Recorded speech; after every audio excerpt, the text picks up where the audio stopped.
అందరికీ నమస్కారం. తెలుగు కథామాలకు స్వాగతం. ప్రయాగ రామకృష్ణ గారి భారతంలో చిన్న కథలు చదువుకుంటున్నాము. ఈరోజు కథ కేకయుడు. పూర్వం కేకయుడు అనే రాజు ఉండేవాడు. ఆయన ఒకనాడు అధ్యయన విధి నిర్వహించడానికి అరణ్య పరిసరాలకు వెళ్ళాడు. అక్కడ అతనిని ఒక రాక్షసుడు వెంబడించాడు. చివరికి రాజు పట్టుబడ్డాడు. ఎంత పెనుగులాడినా కేకయుడు వాణ్ణి వదిలించుకోలేకపోయాడు. ఓ రాక్షసోత్తమ, నా రాజ్యంలో ఎక్కడా దౌర్జన్యం, దొంగతనం, బీదరికం లేవు. 4 వర్ణాల ప్రజలు తమ తమ ధర్మాలు తప్పకుండా ప్రవర్తిస్తున్నారు. నాలో ఏం లోటు కనిపించిందని నన్ను వెంటాడుతున్నావు అని మహారాజు అడిగాడు. మహారాజా, నీలో ఏ లోపమూ లేదు. నీకు మళ్ళీ ప్రజల్ని రక్షించే రాజుకు ఏ కీడు రాదని చెప్పడానికే వచ్చాను. వెళ్ళి ఈ విధంగానే ప్రజాపాలన చెయ్యి అని కేకయుడితో స్నేహం చేసుకున్నాడు. రాక్షసోత్తమ, నువ్వు ధర్మ సూక్ష్మం తెలిసినవాడిలా ఉన్నావు. ప్రజా సంక్షేమం సక్రమంగా జరగాలంటే కావలసినంత డబ్బుండాలి కదా. ధనార్జన దేనివల్ల చక్కగా సాగుతుందో సెలవియ్యి అని మహారాజు అడిగాడు. ప్రతి రాజుకు ధనార్జన చేసేవాడు ఒకడుండాలి. అయితే అందరూ అతడికి చేటు చేయాలనే చూస్తారు. కనుక రాజు అతన్ని జాగ్రత్తగా రక్షించాలి. ఈ విషయంలో ఓ చిన్న కథ చెబుతాను విను అన్నాడు రాక్షసుడు. కోసల రాజ్యాన్ని క్షేమదర్శి పాలిస్తుండేవాడు. ఓ రోజు ఆయన కొలువు తీర్చి ఉన్నాడు. ఇంతలో కాలక వృక్షీయ మహాముని వేం చేశారు. ప్రభువు గబగబా ఎదురు వెళ్ళి మహర్షిని సగౌరవంగా ఆహ్వానించాడు. మహాముని సంతసించి ఆయనను ఆశీర్వదించాడు. ఆయన చేతిలో ఉన్న పంజరం కేసి సభికులంతా ఆశ్చర్యంగా చూస్తున్నారు. మహారాజా, ఇది భూత భవిష్యత్ వర్తమానాలు తెలిసిన పక్షి అంటూ ఆ పంజరాన్ని, అందులో ఉన్న కాకిని అందరికీ చూపించాడు ఆయన.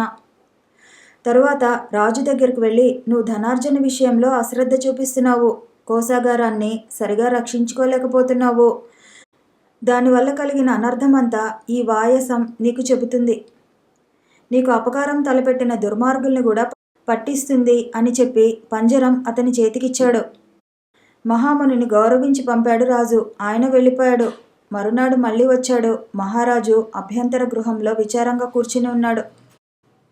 మహాముని, తమరిచ్చిన కాకిని రాత్రి ఎవరో రహస్యంగా చంపేశారు అని క్షేమదర్శి చెప్పాడు. మహారాజా, కాకి తమ సంగతి ఎక్కడ బయట పెడుతుందనని నీ అధికారులు భయపడ్డారన్నమాట. వాళ్ళ కపటోపాయం వల్లే కాకి చనిపోయింది. నేను నీ తండ్రి ప్రాణ స్నేహితులం. అతను చనిపోయాక నాకు ఈ రాజ్యంలో ఉండటం ఇష్టం లేక అరణ్యాలకు పోయి తపస్సు చేసుకుంటున్నాను. నీ మీద ఉన్న వాత్సల్యం వల్ల నీ యోగక్షేమాలు తెలుసుకుందామని వచ్చాను. నీ రాజ్యం అంతా కలియ తిరిగాను. నీవు మంచివాడవు కాబట్టి ఆ మంచితనాన్ని కొందరు అధికారులు ఆసరాగా తీసుకొని అన్యాయాలకు పాల్పడుతున్నారు. ఆ సంగతి నీకు చెప్పడానికే కాకి మిష పెట్టుకుని వచ్చాను. అసలు ఆ కాకికి ఏమీ తెలియదు. కాకి చావటం వలన నీకు కీడు తలపెట్టే వాళ్ళెవరో ఉన్నారని తెలుస్తోంది కదా. జాగ్రత్తగా పరిశీలిస్తే ఇంకా కొన్ని విషయాలు బయటపడతాయి. నిన్ను మోసగిస్తున్న నీ అధికారులను కనిపెట్టి ఒకరిలో ఒకరికి అరమరికలు కల్పించి వాళ్ళ స్నేహం చెడగొట్టి ఒక్కొక్కడినే కఠినంగా దండించు. ఫలితం ఉంటుంది అని చెప్పాడు మహాముని. క్షేమదర్శి ఆయన చెప్పినట్టే చేసి తరువాత తన రాజ్యానికి ఆ మహామునినే మంత్రిగా చేసుకున్నాడు. మంత్రి జ్ఞానపరుడు, పౌర జానపదులకు ఆప్తుడు, కార్యజ్ఞానం తెలిసినవాడు అయి ఉండాలి. అలా అని రాజు ఎప్పుడూ ఏమరి ఉండకూడదు. ప్రమత్తుడు కారాదు. అన్ని పనులు అతని ఆధ్వర్యంలోనే జరగాలి. అసలు ఎవరిని నమ్మకపోవటం మృత్యువుతో సమానం. ఎక్కువగా నమ్మటం అకాల మృత్యువుతో సమానం. నమ్మి నమ్మకుండా అందరి చేత పనులు చేయించుకోవాలి. వ్యవహార శుద్ధి ఉండాలి. మనసు త్రాసు మాదిరి ఉండాలి.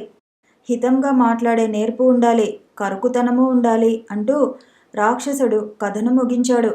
కేకయుడు అభివాదం చేశాడు. మరొక చిన్న కథతో మళ్ళీ కలుసుకుందాము. ఈ వీడియో నచ్చితే లైక్ చేయండి, షేర్ చేయండి, కామెంట్ చేయండి, ఛానల్ని సబ్స్క్రైబ్ చేయండి.